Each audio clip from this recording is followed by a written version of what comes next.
Be the change that you want to see in the world. Be the change that you want to see in the world. खुद वो बदलाव बनिए जो आप दुनिया में देखना चाहते हैं. खुद वो बदलाव बनिए जो आप दुनिया में देखना चाहते हैं. An eye for an eye, an eye for an eye will make the whole world blind.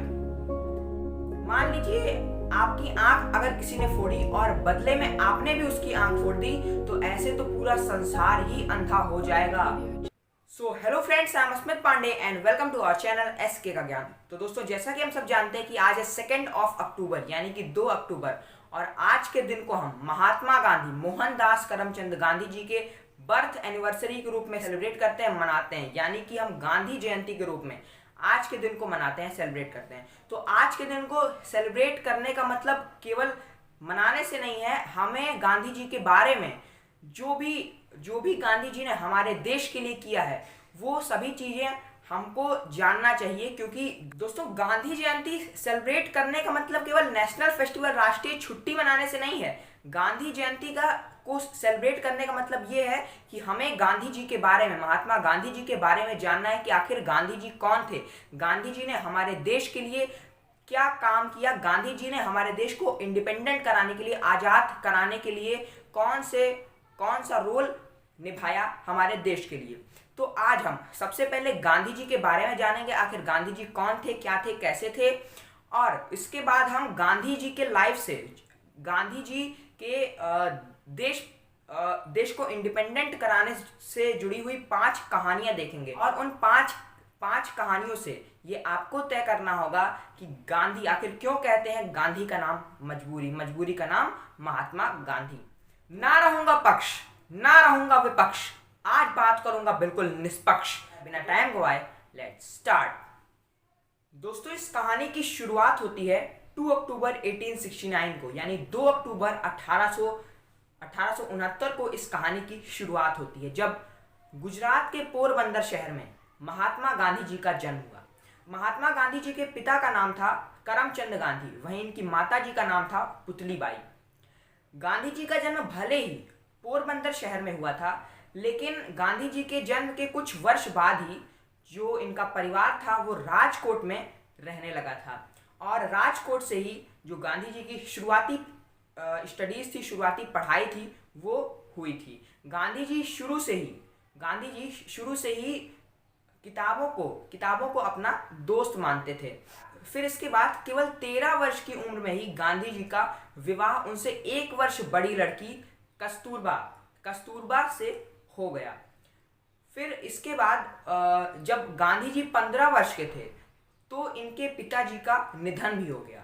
फिर इसी के 1 वर्ष बाद गांधी जी जब 16 वर्ष के थे तो इनकी पहली संतान भी हुई. लेकिन दुर्भाग्यवश कुछ दिनों के बाद ही जो इनकी पहली संतान थी वो मर गई.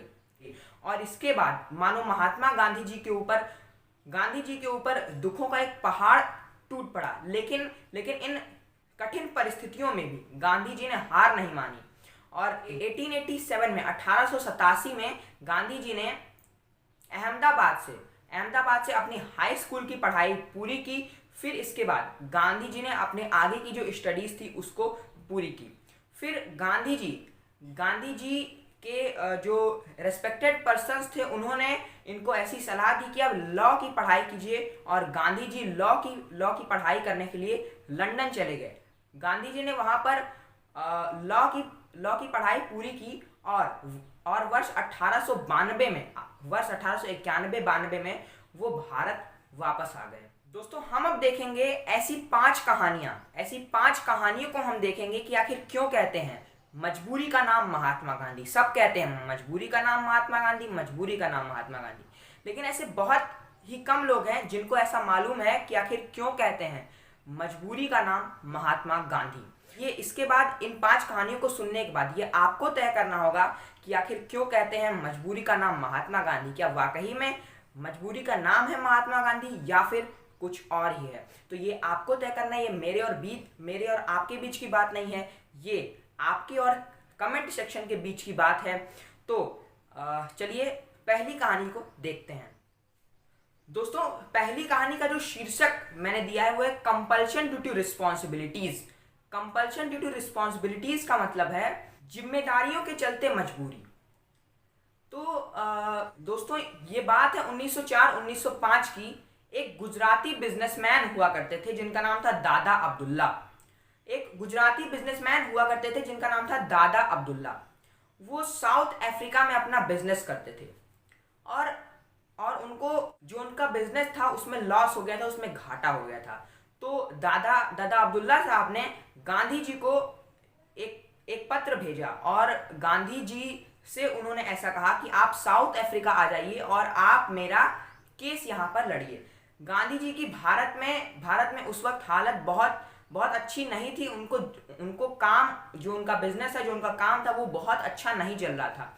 तो गांधी जी ने साउथ अफ्रीका जाने का निश्चय किया और दादा अब्दुल्ला ने गांधी जी की टिकट भी फर्स्ट क्लास बोगी में करवाई थी। तो Gandhi ji first class ticket लेकर ट्रेन में सफर करने निकल पड़े। फिर क्या था, जो साउथ अफ्रीकन अंग्रेज थे, जो साउथ अफ्रीकन ब्रिटिश थे, उन्होंने वहां पर गांधी जी को देखा और गांधी जी से कहा, हे काले इंसान, तुम फर्स्ट क्लास सीट पे कैसे ट्रेवल कर सकते हो। और गांधी जी को ब्रिटिशर्स ने वहां से मार मार कर भगा भी दिया। उन्होंने उनको बहुत मारा और ट्रेन से बाहर फेंक दिया। गांधी जी ने कुछ नहीं कहा। गांधी जी को बहुत बुरा लगा, लेकिन गांधी जी ने उनसे कुछ भी नहीं कहा। फिर गांधी जी को कोर्ट के जज ने भी बहुत बहुत बुरी तरह से उनसे बर्ताव किया और जो उनकी टर्बन, जो गुजराती टर्बन थी, गुजराती पगड़ी थी, वो भी निकालने को कह दिया गया। गांधी जी ने वो भी निकाल दिया। क्यों? इसके दो कारण थे।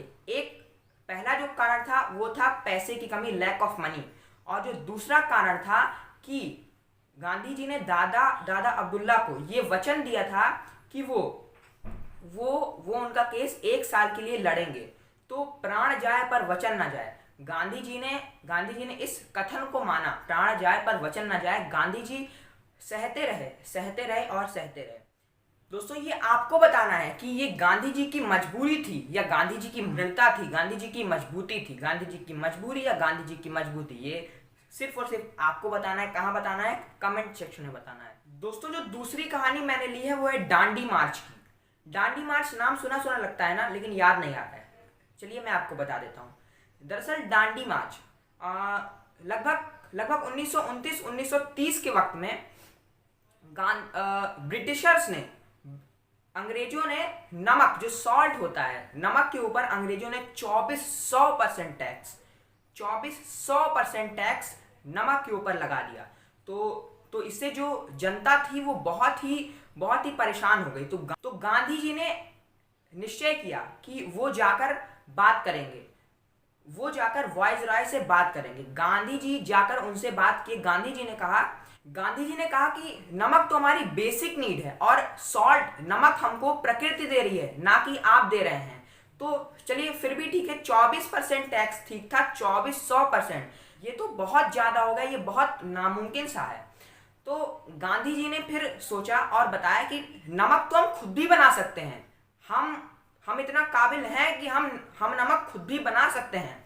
फिर क्या था, गांधी जी 12 मार्च 1930 को साबरमती से दांडी पथ यात्रा को गांधी जी ने अपने 79 वॉलंटियर्स जिन्हें गांधी जी ने खुद चुना था, 79 वॉलंटियर्स के साथ दांडी पथ यात्रा पर वो निकल गए।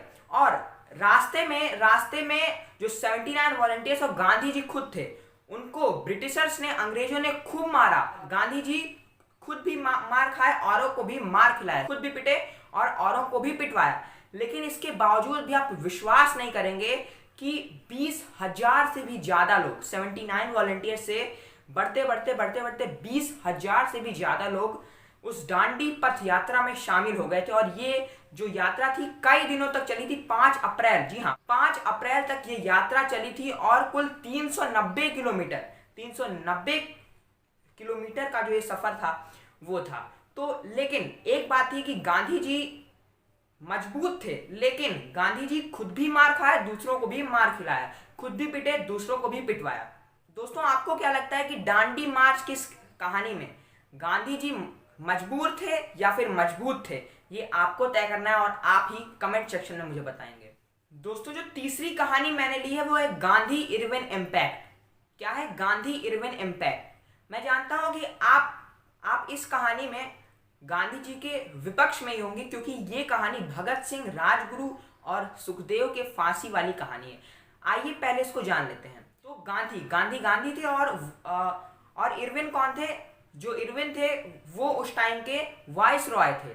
तो गांधी जी ने जो वाइस रॉय इरविन थे, उनसे ऐसा बात किया कि हम बहुत ही अहिंसा से लड़ाई कर रहे हैं। हम आपके किसी भी ब्रिटिशर को, किसी भी अंग्रेज को कोई भी नुकसान नहीं पहुंचा रहे हैं, किसी को भी नहीं मार रहे हैं।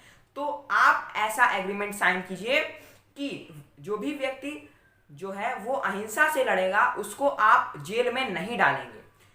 तो इस बात पर जो वाइसरॉय इरविन थे वो मान गए और वाइसरॉय इरविन ने कहा कि ठीक है, जो अहिंसा से लड़ेगा उसे हम जेल में नहीं डालेंगे। लेकिन आखिर इनका क्या करूं? भगत सिंह, राजगुरु और सुखदेव ने तो कई ब्रिटिशर्स की जान ली है।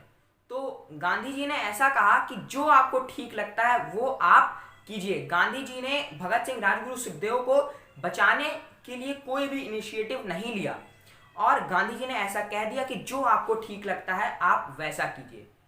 फिर इस बात से सुभाष चंद्र बोस और यहाँ तक कि सरदार वल्लभ भाई पटेल भी बहुत नाराज हुए। लेकिन गांधी जी ने कहा कि मैं अब क्या ही कर सकता हूँ। मैंने वाइसरॉय इरविन को ये एग्रीमेंट उनसे साइन कर लिया है कि जो व्यक्ति अहिंसा से लड़ाई लड़ेगा हम केवल उन्हीं के साथ रहेंगे। और कुछ हिस्टोरियंस का, कुछ इतिहासकार का ऐसा भी मानना है कि वाइसरॉय इरविन ने गांधी जी से यहां तक भी कह दिया था कि अगर आप ऐसा प्रामाणिक रूप में ऑफिशियली मुझे लिख कर देते हैं कि भगत सिंह, राजगुरु, सुखदेव ऐसा कारनामा वापस नहीं दोहराएंगे तो हम इनको छोड़ने पर विचार कर सकते हैं, जो इनकी सजा है उसको कम कर सकते हैं।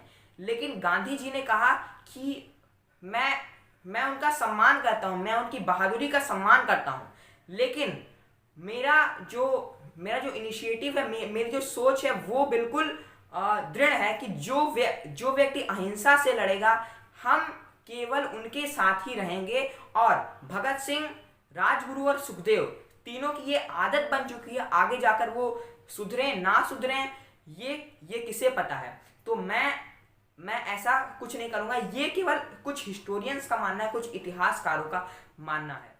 हाँ, तो दोस्तों फिर से आपको क्या लगता है कि गांधी जी का ऐसा करना गांधी जी की मजबूरी थी या ऐसा करना गांधी जी के लिए जरूरी था? ये आप कमेंट सेक्शन में मुझे बताएंगे। दोस्तों, चौथी कहानी मैं ले रहा हूं choosing Nehru over Patel as a prime minister. Gandhi ji ने पंडित जवाहरलाल नेहरू को पहले प्रधानमंत्री के रूप में चुना, जबकि जो मेजॉरिटी ऑफ वोट्स थे वो सरदार वल्लभ भाई पटेल को मिले थे। आइए इस पूरी कहानी को जानते हैं। दरअसल वर्ल्ड वॉर टू के बाद जो ब्रिटिशर्स थे, जो अंग्रेज थे, वो बहुत ही कमजोर हो चुके थे, बहुत ही टूट चुके थे। वहां सुभाष चंद्र बोस हमले किए जा रहे थे, अटैक्स किए जा रहे थे और जो ब्रिटिशर थे वो एकदम से टूट चुके थे, एकदम से कमजोर हो चुके थे। उनकी सेना एकदम ना के बराबर बची हुई थी वर्ल्ड वॉर 2 के बाद। तो ब्रिटिशर्स ने, जो अंग्रेज थे, उन्होंने ऐसा निश्चय किया कि हम भारत छोड़कर चले जाएंगे, भारत छोड़कर जाएंगे। तो ब्रिटिशर्स ने ऐसा कहा कि आप अपनी एक अंतरिम सरकार बना लीजिए। अंतरिम सरकार का मतलब है एक टेम्परेरी गवर्नमेंट आप पहले बना लीजिए, उसके बाद जो होगा हम आपको बताते हैं। तो भारत में अंतरिम सरकार बनने का निश्चय हुआ। इस अंतरिम सरकार में बहुत से जो व्यक्तित्व थे वो थे जिनमें पंडित जवाहरलाल नेहरू, सरदार वल्लभ भाई पटेल, आचार्य कृपलानी, राजेंद्र प्रसाद, खान अब्दुल गफ्फार खान और भी कई थे। और लेकिन जो फिर वोटिंग हुई और 15 कमेटीय प्रांतियां थी, 15 कमेटीय प्रांतीय, 15 प्रोविंसेस ने वोट दिए और 15 में से जो मेजॉरिटी ऑफ वोट्स थे वो सरदार वल्लभ भाई पटेल को मिले, जो कि 12 number of 12 number of vote Sardar Vallabhbhai Patel को मिले, जैसा कि आप अपने स्क्रीन पर देख सकते हैं। और जवाहरलाल नेहरू को एक भी वोट नहीं मिला था। लेकिन फिर भी महात्मा गांधी जी ने कहा सरदार वल्लभ भाई पटेल से कि तुम जो प्रधानमंत्री की जो लिस्ट है उससे अपना नाम वापस ले लो, क्योंकि नेहरू, पंडित जवाहरलाल नेहरू प्रधानमंत्री बनेंगे, नेहरू प्रधानमंत्री बनेगा। तो सरदार वल्लभ भाई पटेल ने गांधी जी का सम्मान रखते हुए जो अपना नाम था प्रधानमंत्री की लिस्ट से वो वापस ले लिया। फिर कुछ मीडिया पर्सन्स ने गांधी जी से पूछा कि गांधी जी आखिर आपने नेहरू को प्रधानमंत्री क्यों बनाया जबकि सरदार वल्लभ भाई पटेल को वोट ज्यादा मिले थे। तो गांधी जी ने ऐसा जवाब दिया कि मैं अगर नेहरू को प्राइम मिनिस्टर ना बनाता तो नेहरू नाराज हो जाता, और अगर नेहरू नाराज हो जाता तो कांग्रेस टूटने का डर था, और अगर कहीं कांग्रेस टूट जाती तो हमारा भारत देश टूट जाता, और अगर भारत देश टूटता तो शायद फिर से जो ब्रिटिशर्स हैं, जो अंग्रेज हैं, वो वापस हमारे ऊपर जो उनका कब्जा है वो बना लेते। तो फ्रेंड्स, इस कहानी में आपको क्या लगता है कि गांधी जी का ये करना जरूरी था, ये गांधी जी का ऐसा करना जरूरी था, या फिर ये गांधी जी का नेहरू मोह था, नेहरू प्रेम था और गांधी जी की ये मजबूरी थी? ये आप मुझे कमेंट सेक्शन में बताएंगे। दोस्तों, पांचवी कहानी जो मैंने ली है वो है इंडिया पाकिस्तान पार्टीशन से, भारत पाकिस्तान बंटवारे से। जब भारत पाकिस्तान का बंटवारा हो रहा था तो क्या हुआ कि जो मुस्लिम लीग के अध्यक्ष थे मोहम्मद अली जिन्ना, वो पाकिस्तान वो बार बार कह रहे थे कि हमको दूसरा पाकिस्तान चाहिए, हमको अलग पाकिस्तान चाहिए, हमको अलग पाकिस्तान चाहिए, हमको अलग पाकिस्तान चाहिए। वो जिद पर अड़ गए थे। तो गांधी जी और जो हमारी भारत की पूरी टीम थी, वो जो उस टाइम के वाइस रॉय थे माउंटबेटन, उनके पास गए और माउंटबेटन से कहा कि भैया माउंटबेटन, आप पहले हमको इंडिपेंडेंट कर दीजिए, बंटवारे का हम आपस में देख लेंगे। तो माउंटबेटन ने कहा नहीं भैया नहीं, एक बार इंडिपेंडेंट हो रहा है साथ ही साथ बंटवारा होगा भाई। तो फिर यही बात गांधी जी ने जिन्ना से कही, तो जिन्ना ने कहा नहीं भाई, नहीं, बिल्कुल भी नहीं। जिन्ना ने सोचा कि भाई अभी तो बंटवारा हो रहा है, एक बार हो जाएगा, बाद में मेरी कौन सुनेगा कौन नहीं सुनेगा क्या पता। तो जो जिन्ना था वो एकदम जिद पे अड़ गया। जैसे बच्चे चॉकलेट के लिए जिद करते हैं, वैसे ही जिन्ना पाकिस्तान के लिए जिद करने लगी, मुझे पाकिस्तान चाहिए और चाहिए। तो गांधी जी ने नेहरू और पटेल से कहा कि ऐसा करो कि पूरा देश ही से दे दो, इसको ही प्राइम मिनिस्टर बना दो, इसको ही प्रधानमंत्री बना दो। तो ये बात सुनकर जवाहरलाल नेहरू बहुत ही गर्मा गए, बहुत ही गुस्सा हो गए कि ऐसा थोड़ा ही होता है, ऐसा बिल्कुल भी नहीं होगा। तो फिर क्या, बात ऐसे ही बढ़ती गई। गांधी जी का बीच में जो हेल्थ था वो खराब हो गया, बिगड़ गया, और बाद में इंडिया और पाकिस्तान का बंटवारा, पार्टीशन भी हो ही गया। तो दोस्तों, आपको क्या लगता है कि भारत और पाकिस्तान के बंटवारे को ना रुकवा पाना ये गांधी जी की मजबूरी थी, या फिर गांधी जी के लिए ऐसा करना जरूरी था? आप ये मुझे कमेंट सेक्शन में बताएंगे। और आखिर क्यों कहते हैं मजबूरी का नाम महात्मा गांधी? ये कथन सत्य है या फिर असत्य है? और दोस्तों, इन सभी कंट्रोवर्सीज के बाद गांधी जी की बहुत सी विशेषताएं भी हैं। लोग कहते हैं गांधी जी ने कुछ लोगों का ऐसा मानना है कि गांधी जी ने हमारे देश के लिए कुछ भी नहीं किया। लेकिन आइंस्टाइन गांधी को अपना गुरु मानते हैं, greatest man of 20th century मानते हैं। रविन्द्रनाथ टैगोर ने इनको महात्मा की उपाधि दी है। सुभाष चंद्र बोस जिन्हें ने फादर ऑफ नेशन कहा है। मार्टिन लूथर किंग इनको अपना गुरु मानते हैं। सरदार वल्लभ भाई पटेल ने गांधी जी के सम्मान में प्रधानमंत्री का पद त्याग दिया। 70 से भी ज्यादा देशों में जो महात्मा गांधी जी की स्टैचू बनवाई गई है। 90,000 से भी ज्यादा किताबें इनके ऊपर लिखी जा चुकी हैं। 45 से भी ज्यादा फिल्में महात्मा गांधी जी के ऊपर बन चुकी हैं। और नारायण मूर्ति से पूछा गया कि इन्फोसिस का इंस्पिरेशन कौन है, तो महात्मा गांधी। ए रिचर्ड, जिन्होंने 7 ऑस्कर जीते हैं, आप अपने स्क्रीन पर देख सकते हैं, उनसे पूछा गया कि आप सबसे ज्यादा किससे इंस्पायर्ड हैं, तो महात्मा गांधी। उन्होंने ऐसा जवाब दिया कि ये महात्मा गांधी जी की ही देन है, मैं महात्मा गांधी से बहुत ज्यादा इंस्पायर्ड हूँ। स्ट्रॉन्ग आदमी कौन होता है? जिसमें पेशेंस होता है, और गांधी जी में पेशेंस भर भर के था। गांधी जी एक ऐसे व्यक्तित्व थे, गांधी जी एक ऐसे व्यक्तित्व थे, देखिए जो व्यक्ति इतना मार खा सकता है, कहते थे इधर भी मारो इधर भी मारो, तो वो कमजोर नहीं हो सकता है। गांधी जी बहुत ही ज्यादा मजबूत व्यक्ति थे। और लास्ट में बस कुछ पंक्तियां कहना चाहूंगा, और जो एक केस स्टडी है, बायोग्राफी है, उसको समाप्त करूंगा। सत्य और अहिंसा के थे वो पुजारी, सत्य और अहिंसा के थे वो पुजारी, कभी नहीं जिन्होंने हिम्मत हारी, कभी नहीं जिन्होंने हिम्मत हारी, सांस दी हमें आजादी की, सांस दी हमें आजादी की, जन जन है उनका आभारी। ये कहानी थी उस व्यक्ति की जो था देश का पुजारी।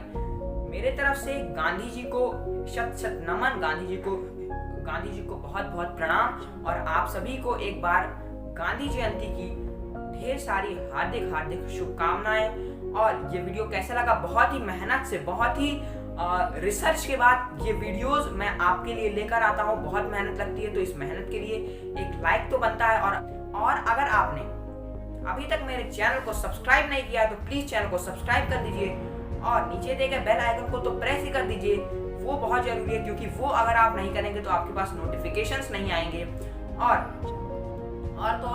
जो ये केस स्टडी है उसकी राय कमेंट सेक्शन में जरूर बताइए। कमेंट सेक्शन आपका है, जितने कमेंट्स आप कर सकते हैं उतने कमेंट्स आप कीजिए।